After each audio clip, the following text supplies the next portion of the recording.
একসময়ের গৌরবময় ইতিহাসের সাক্ষী টেকুমেরি জমিদার বাড়ি এখন ডুবে আছে অন্ধকারে। বছরের পর বছর সংস্কারের অভাবে টিকে আছে কিছু ধ্বংসাবশেষ। অথচ এ বাড়ি থেকেই সূচনা হয়েছিল ঐতিহাসিক প্রজাবিদ্রোহের। আজও জমিদার বাড়ির পূর্ব পাশে দাঁড়িয়ে আছে দেশের অন্যতম বৃহৎ কাঠগোলাপের গাছ, শোভা ছড়াচ্ছে নীরবে।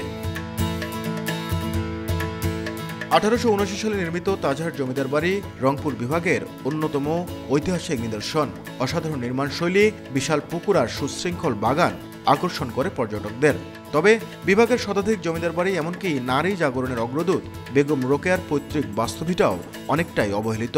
অন্যান্য ট্যুরিস্ট প্লেসেসে দেখতে পারি যে লাউঞ্জ থাকে, রেস্টরুমস থাকে, কারো বিশ্রামাগার থাকে, কিন্তু এখানে সেটা নাই। ভিতরে হচ্ছে যে মানুষ বসবে, যে চা পানি খাবে, হ্যাঁ, যে রিসোর্ট হোটেল এগুলো লাগবে, এগুলো নাই। এগুলো হলে আমাদের দূর থেকে যারা দেখতে আসে তাদের জন্য আরো সুবিধা হয়। দেখার জন্য আমাদের দেশে কিন্তু অনেক কিছু আছে, আমাদের বাইরে যাওয়ার দরকার নাই, কিন্তু একমাত্র এই রক্ষণাবেক্ষণের অভাবের কারণেই কিন্তু আমাদের হয়তোবা আমরা দেখতে পাইতেছি না বিষয়টা। রংপুর বিভাগের বুক চিরে প্রবাহিত তিস্তা, ধরলা, ব্রহ্মপুত্র, যমুনেশ্বরী আর করতোয়া শুধু প্রাকৃতিক সৌন্দর্যের আধারই নয়, বরং হতে পারে রিভার ট্যুরিজমের সম্ভাবনাময় ক্ষেত্র। এছাড়াও ছোট বড় বন, হাওর, বিল আর ক্ষুদ্র নৃগোষ্ঠীর সংস্কৃতিকে ঘিরেও গড়ে উঠতে পারে পরিবেশ বান্ধব পর্যটন, যা উত্তরাঞ্চলের জন্য হতে পারে এক নতুন দিগন্ত।